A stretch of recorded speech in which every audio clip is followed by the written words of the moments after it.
what SOS means on iPhone and how to fix it. So if you don't have any network or your SIM carrier is not working, iPhone is going to show you SOS, which means you can make emergency calls. And you can only make emergency calls to like police, fire department, or like, to any other like, rescue departments only, like which is owned by government and stuff like that. You cannot do private calls to your mom or dad, something like that. And to fix it, you can click on settings.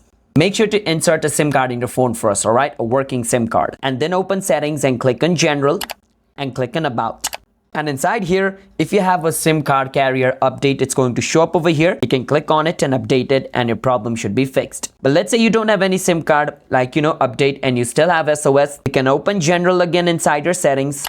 Scroll all the way down and click on where it says transfer or reset iPhone. Click on the option reset at the bottom.